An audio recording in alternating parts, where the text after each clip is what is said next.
Hi guys, welcome back to the channel. So we have started with the inflammation and reactive disease of oral and maxillofacial region. In that we have started pyogenic granuloma, which is a soft, fleshy, easily bleeding red mass arising from interdental gingiva and can be stimulated by foreign object.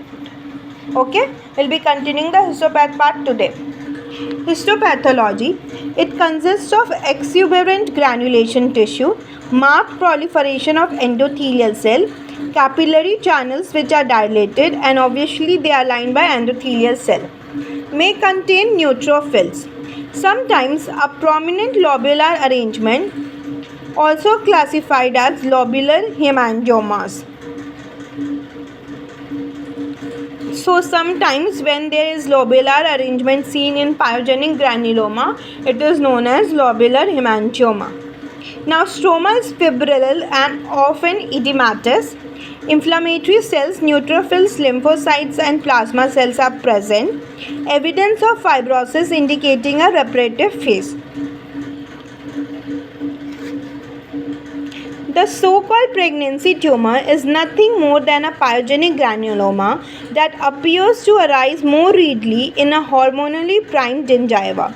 So, pregnancy tumor is the pyogenic granuloma which occurs in pregnant women, which is the hormonally primed gingiva. Okay, arise from hormonally primed gingiva. Some pregnancy tumors may reach a large size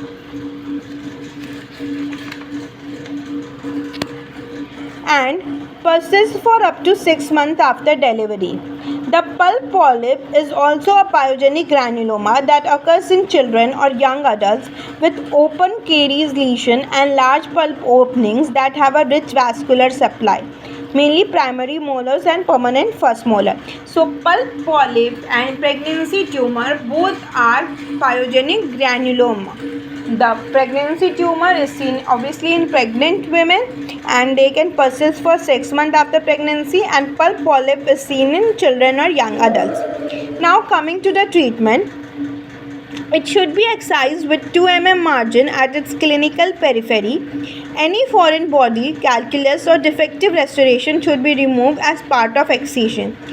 So therefore if we remove this तो recurrence rate कम हो जाता है, क्योंकि जो object जो aetiology है उसी को हटा रहे हैं हम, तो वो वापस रिकर नहीं करेगा. And excision with 2 mm of margin. Now prognosis. Recurrence is very rare. It is related either to a failure to remove the stimulating factor or to the so-called pregnancy tumor, which may continue or recur because of ongoing hormonal stimulation. Obviously, the stimulating factors are the etiology, which are foreign body, calculus or faulty restoration. And it can also recur in pregnancy, which is pregnancy tumor, because of ongoing hormonal stimulation. Okay, that's all about pyogenic granuloma. Now coming to the next, that is peripheral ossifying fibroma. Clinical presentation and pathogenesis. It is one of the triad of lesion that present as a gingival mass, usually emerging from interdental gingiva and seemingly from the pedial.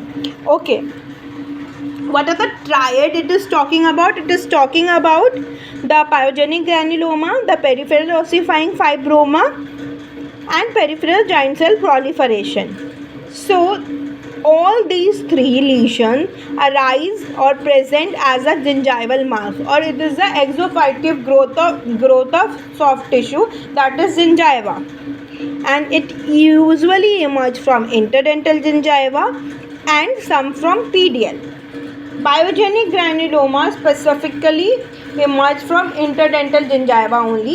It may be present on other oral sites, like very rarely, like lips and all, but it mainly occurs or emerge from interdental gingiva. Now the other two lesions are pyogenic granuloma, which we have already dealt with, which may represent an early immature form of peripheral ossifying fibroma.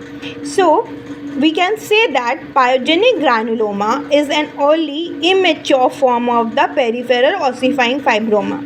And the third is peripheral giant cell proliferation. So 3 lesions are Pyogenic Granuloma, peripheral ossifying fibroma, and peripheral giant cell proliferation. That's all for today. We'll be continuing peripheral ossifying fibroma in the next class. Till then, like, share, subscribe and comment. Bye.